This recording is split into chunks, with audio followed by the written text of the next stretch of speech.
Hello friends, नमस्कार। आप सभी का टेक्नो इंडिया में स्वागत है। आज का टॉपिक है डीजल रेगुलेटिंग वाल्व या डीआरवी या मीटरिंग वाल्व, जो कि सीआईडी टेक्नोलॉजी में सबसे महत्वपूर्ण भूमिका निभाता है। अक्सर ये डीआरवी आप लोगों ने देखा होगा पंप में माउंटिंग होता है या फिर आपको रेल में मिलता है।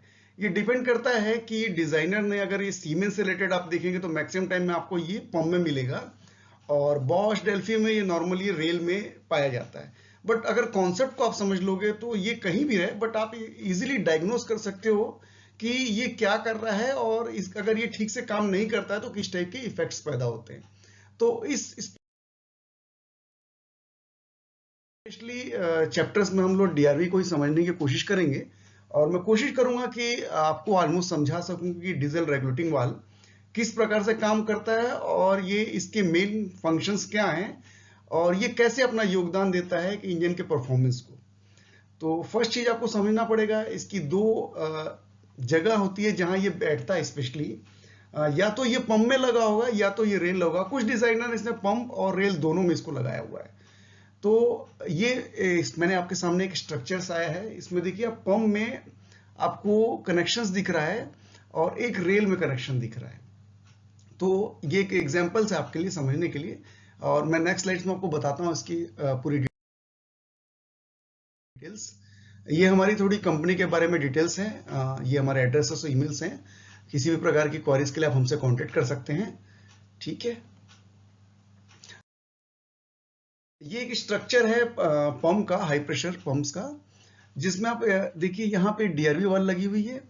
बैक साइड में आपका एक गियर पंप लगा हुआ है। आजकल देखिएगा जिन गाड़ियों में टैंक में मोटर्स नहीं है उसमें स्पेशली पंप के साथ एक सप्लाई पंप लगा होता है, जो कि टैंक से मेन पंप को, हाई प्रेशर पंप तक डीजल को सप्लाई करके देता है। और उसका मेन काम ये सक्शन पंप, ये सप्लाई पंप को कहलाता है। इसके बाद डीजल के लिए कंट्रोल मैकेनिज्म लगा है डीआरवी, मैंने जैसे आपको बताया था डीजल रेगुलेटिंग वाल्व। इसका काम है कि जो सप्लाई पंप है और जो मेन पंप है उसके बीच में फ्यूल की क्वांटिटी को कंट्रोल करता है। मीन्स अगर ये इनर्जाइज हो, मतलब ये कि अगर इसको करंट मिली हुई है, ये एक्टिव पोजीशन में है, तो ये क्या करेगा, अगर एक्टिव है तो फिर आपकी मेन सप्लाई को ये कंटिन्यू रखेगा। अगर ये एक्टिव नहीं है तो ये क्या करेगा, ड्रेन पोर्ट में सप्लाई को जोड़ देता है, जिसके चलते पंप का जो प्रेशर है वो बिल्कुल नहीं बनाएगा। थोड़ा सा और हम लोग डिटेल्स में चलते हैं इसके बारे में। यहाँ पे हमने थोड़ा सा और ब्रीफ में दिया हुआ है, बट इस जगह पे देखिएगा डीआरवी तो लगा रहता है, बट एक प्रेशर रेगुलेटिंग वाल्व भी लगा रहता है। तो इसका भी महत्व है। इसमें सक्शन वाल्व भी लोग इसको बोलते हैं। जैसे 2 नंबर आपको जो दिख रहा है वो एक सक्शन वाल्व है, और 1 नंबर आपका एक प्रेशर वाल्व है। अगर इसमें भी कुछ खराबी आ जाए, एक्चुअली इसमें तो ये तो रिपेयर होता नहीं है, क्योंकि इसमें एक स्प्रिंग्स लगी रहती है और एक बॉल्स लगी रहती है। तो उसके हिसाब से ये पोर्ट में एडजस्ट रहता है कि किस समय कितने प्रेशर के हिसाब से ये पहले से डिजाइन है कि कितने में उसको ओपन होना है, कितने में नहीं। तो ऑलमोस्ट इसको बदल देना चाहिए अगर आपका पंप परफॉर्म नहीं कर रहा है, क्योंकि ये रिपेयर नहीं किया जा सकता है। यहाँ पे देखिएगा एक डीआरवी का हमने दिया है जो पंप में माउंट होती है, और इसमें हमने क्लियरली लिखा हुआ है कि जब सोलनॉइड इनराइज रहेगा, ये इसमें करंट मिलेगा, तो वाल इज ओपन और low fuel volume intake to the pump. इसमें देखिएगा अभी कुछ कुछ जो डिजाइनर्स हैं उसमें, आप ऑलरेडी जब आप पंप बनाते होंगे आप देखेंगे कुछ डिजाइनर ने क्या किया, जब इसमें करंट मिलेगा तो ये ऑन होगा, और कुछ डिजाइनर ने किया जब करंट मिलेगा तो ये ऑफ होगा। वो डिपेंड करता है डिजाइन किस हिसाब से किया गया है। अलग अलग मैन्युफैक्चरर अलग अलग डिजाइन को फॉलो करते हैं। तो ऑलमोस्ट अगर आप इस लाइन में काम कर रहे हो तो आपको जज करना पड़ता है कि इसके लिए देखिए LD1 और LD2 फैसिलिटीज होती है सभी सीआईडी सिमुलेटर्स में। उससे हम लोग पता लगा लेते हैं कि ये किस टाइप में फंक्शन में इसकी डिजाइन की गई है। बस करंट दोगे तो ये ऑन होगा या करंट नहीं दोगे तो ये ऑन होगा, वो डिपेंड करता है। यहाँ पे थोड़ा सा ब्रीफ में मैं आपको बताना चाहूंगा। यहाँ पे देखिए, आप 1 नंबर आपका पिस्टन है, पंप का पिस्टन एरिया है। नंबर 2 पे देखिएगा प्रेशर वाल लगा हुआ है। नंबर 3 है कॉमन रेल कॉमन्स, मीन्स ये नॉन रिटर्न वाल जो 2 नंबर लगा हुआ है, जो मेन पंपिंग पंप है वो जो फ्लो देगा वो नॉन रिटर्न वाला उसको आगे की दिशा में बढ़ा देगा, किसमें, रेल की दिशा में, बट उसको रिटर्न आने नहीं देगा। नहीं तो क्या होगा, रेल का प्रेशर ड्रॉप कर देगा, ये तो वापस पंप की दिशा में आ जाएगा। उसके 4 नंबर आपका सक्शन वाल लगा हुआ है। इसमें भी देखिए जो पंप सक्शन करता है वो वापस बैक साइड में नहीं जा सकता, नॉन रिटर्न वाला 4 नंबर भी। 5 नंबर आपका रिटर्न फ्लो है। 6 नंबर आपका सेफ्टी वाला है, एक्सेस प्रेशर को ड्रेन सर्किट से जोड़ देगा, जिसके चलते पंप में किसी प्रकार के एक्सेस प्रेशर को क्रिएट करने से वो रोकेगा, नहीं तो पंप आपका खराब हो जाएगा। 7 नंबर आपका फीड पंप है, जो मैंने आपको सप्लाई पंप बताया था, जो कि टैंक से खींच के मेन पंप तक सप्लाई करता है। ठीक है, फीड है। 8 नंबर आपका वही गियर पंप है, 7 और 8 आपका। 9 नंबर फ्यूल मीटरिंग कंट्रोल वाला है, किस क्वांटिटी में देना है, कितना देना है, मीन्स डीआरवी आ गई, फिर जो अलग से फंक्शन में इसमें एक्चुअली ड्राइंग में दिया हुआ है, बट ये डीआरवी लगी हुई है। और 10 नंबर आपका थ्रोटल है, 11 नंबर आपका कंट्रोल पिस्टन है, 12 नंबर आपका लुब्रिकेटिंग ऑयल बोर है, और 13 नंबर आपका हाई प्रेशर पंप है। इस मैकेनिज्म में भी आप देखेंगे तो 13 नंबर जो है वो एक इसेंट्रिक कैम है, जो कंटिन्यू पिस्टन्स को ठोकर मारता है, ऐसा बोल सकते हैं एक रफ लैंग्वेज में। इसके चलते एक हाई प्रेशर क्रिएट होता है। और ये 2 होते हैं, 3 होते हैं, अलग अलग डिजाइनर के हिसाब से डिजाइन किया गया है, और सब मिलके एक प्रेशर क्रिएट करते हैं, इसके चलते आपको एक हाई प्रेशर मिलता है। तो ये डिजाइन यहाँ पे ध्यान से देखिएगा, वाल को जब आप करंट से जब ये जुड़ा रहता है, जब इसको सिग्नल्स मिलते रहते हैं, तो ये क्लोज रहता है। और यहाँ पे इसमें सिस्टम्स में बता रहा है कि जब ये क्लोज रहेगा तो ये टैंक के रिटर्न को बंद कर देगा। तो मीन्स क्या है, आपको प्रेशर सफिशिएंट मिलेगा, मतलब जिस जरूरत है उतनी प्रेशर ये देगा। तो ये क्लोज हिसाब से डिजाइन है, मतलब जब इसको करंट मिलेगा तो ये क्लोज करेगा, जब करंट नहीं मिलेगा तो ये ओपन रहेगा। तो जब करंट नहीं मिलेगा तो ये क्या करेगा, टैंक बोर्ड से जुड़ा रहेगा, तो उस सिचुएशन में आपका पंप काम नहीं करेगा। यहाँ पे एक और चीज ध्यान रखना है कि डीआरवी में 3 सिग्नल्स आ रहे हैं, फ्रीक्वेंसी, वोल्टेज और ड्यूटी साइकिल। तीनों में से अगर मान लीजिए आपकी फ्रीक्वेंसी या ड्यूटी साइकिल्स नहीं आ रहा, सिर्फ वोल्टेज ही भी आ रहा है, तो भी डीआरवी काम नहीं करेगा। तो इसके लिए स्पेशली सेंसर टेस्टर्स आपको रखने चाहिए, जिससे आसानी से आप लोग पता लगा लो कि डीआरवी में किस प्रकार के सिग्नल्स आ रहे हैं।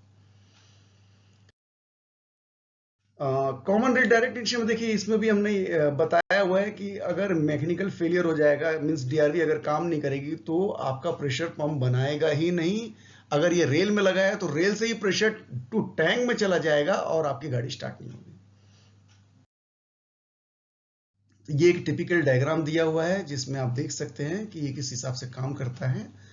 नॉर्मल जो फंक्शन आपको दिखाएं उसी के ये डायग्राम्स हैं। यहाँ पे देखिए रेल का हमने फोटोज दिया हुआ है। एक्चुअली ट्रक लाइंस में आप देखेंगे तो ट्रक में कुछ गाड़ियों में क्या किया है, आपको एक रेल प्रेशर सेंसर लगा हुआ है और सेकेंडरी साइड में एक मैकेनिकल रिलीफ वाल्व लगा हुआ है। Means in case excess pressure हो जाता है, रेल ब्लास्ट नहीं करेगा, मैकेनिकल रिलीफ वाल्व जो है वो रिलीज हो जाएगा और to tank means drain to tank port में जुड़ जाएगा और उसको सस्टेन कर लेगा, मींस प्रेशर को एडजस्ट करवा देगा। यहाँ पे देखिए, जब भी कोई गाड़ी स्टार्ट होती है, इसमें दिया होगा मीन अप्रॉक्स इसका एक अंदाजा है कि जब कोई गाड़ी आपको स्टार्ट मिलती है, तो जब आप प्रेशर गेज से उसको देखेंगे या अगर आप किसी स्कैनर से इसको कनेक्ट करेंगे, तो आपको 300 से 400 बार का प्रेशर मिलेगा। और जब गाड़ी मीन्स अच्छे खासे प्रेशर में है, मीन्स अच्छा खासा रन अप कर रही है, उसमें 16 से 2000 बार तक के आसपास का आपको प्रेशर मिलता है।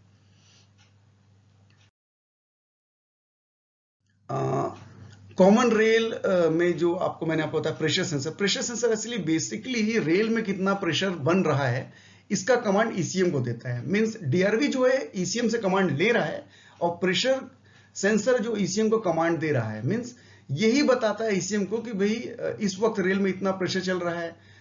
उसके बाद जो आपका ईसीएम है वो डिटेक्ट करता है कि भाई एक्सेलरेशन कितना हो रहा है, कैम की क्या पोजीशन है, क्रैम की क्या पोजीशन है, मैप सेंसर की क्या पोजीशन, मींस एयर इनटेक की क्या पोजीशन चल रही है, हीट कितनी चल रही है, ऑयल प्रेशर कितना चल रहा है, टेम्परेचर कितना चल रहा है।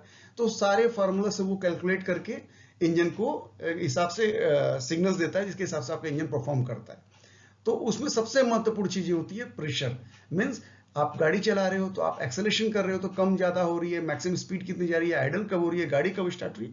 तो ये दोनों के दोनों ही मेन फैक्टर्स में आते हैं जो एक्सेलरेशन और परफॉर्मेंस के लिए रिस्पॉन्सिबल लोग हैं। यहाँ पे मैंने आपको जैसा बताया था उसी का एक व्यू बनाया गया है कि जो मैंने आपको बताया नॉन रिटर्न रिलीफ वाल्व मैंने आपको बताया था। रिलीफ वाल्व लगा रहता है जो कि रेल में कुछ गाड़ियों में ऐसा पाया गया, मैंने अशोक लेन में अक्सर देखा है रिलीफ वाल्व लगा हुआ है।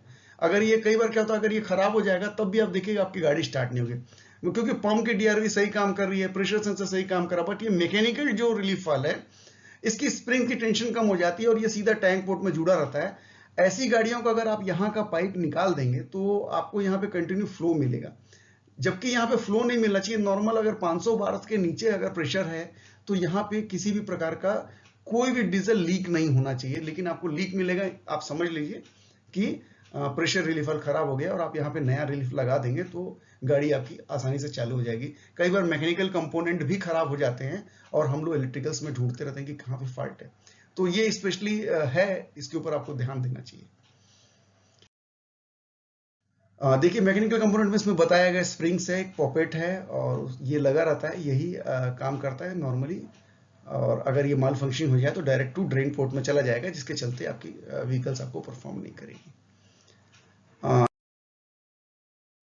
ये कट सेक्शन दिया हुआ है, आप ध्यान से देखिए, यहाँ पे हमने एक प्रेशर गेज लगा हुआ, आप समझ लीजिए, और एक ड्रेन पोर्ट है, फ्यूल रिटर्न पोर्ट है, और डीआरवी का स्पेंडल देखिए, स्पेंडल जो है वो अभी क्योंकि आपने सिग्नल्स नहीं दिया हुआ है, सिग्नल्स नहीं होता, स्पेंडल्स क्या है बैक की साइड में, तो जब ये बैक आ गया है तो उस समय क्या होगा, जो भी रेल में प्रेशर बन रहा है वो फ्यूल रिटर्न पोर्ट से कनेक्टेड है, मींस जो भी रेल में प्रेशर हो रहा है वो वापस टैंक में चला जा रहा है। और जैसे ही डीआरवी को आप सिग्नल्स मिलेगा तो वो क्या करेगा, नीडल्स की आगे और बढ़ जाएगी और रेल प्रेशर को ड्रॉप होने नहीं देगा। तो ये एक है कि सिग्नल्स किस हिसाब से काम कर रहा है वो उसकी एक है। इस वक्त कोई सिग्नल मिल रहा है इसलिए प्रेशर नहीं बनाएगा, प्रेशर बनाएगा मतलब ये कहता बहुत लो प्रेशर बनाएगा और उससे गाड़ी स्टार्ट नहीं होगी, क्योंकि नॉर्मली इसका फंडा ही वही है कि गाड़ी को स्टार्ट करने के लिए 150-160 बार के प्रेशर की जरूरत होती है। उतना प्रेशर तभी बनाएगा जब आपके डीआरवी में सिग्नल्स आएंगे और वो ड्रेन पोर्ट को रोक देगा। और ये एक डीआरवी का हमने एक फोटोज दिया हुआ है, देखिए नॉर्मल ये ऐसी रहती है और ये 200 से 300 बार मैंने आपको बताया था गाड़ी को नॉर्मल स्टार्ट होने के लिए चाहिए। नॉर्मल 150-160 बार में नॉर्मल गाड़ियां स्टार्ट हो जाती है। और जो सीमेंस से रिलेटेड जिसमें इंजेक्टर्स लगे हो 250 के आसपास में उसकी ओपनिंग प्रेशर है, तो वो 250, नॉर्मल ट्रक एप्लीकेशन में भी 200-250 बार के आसपास मिनिमम प्रेशर चाहिए रहता है गाड़ी को स्टार्ट होने के लिए। और इसी प्रकार की कोई भी जानकारी के लिए मैं आपको कहूंगा कि अगर आपको कुछ भी क्वेरीज है, मैंने स्लाइड्स में आपको काफी हद तक बताया है, फिर भी आप मुझे फोन कर सकते हैं या फिर नीचे दिए हुए हमारे ईमेल आईडी इस नंबर्स पे आप हमें कांटेक्ट कर सकते हैं। इस वीडियोस को देखने के लिए आपको धन्यवाद, थैंक यू।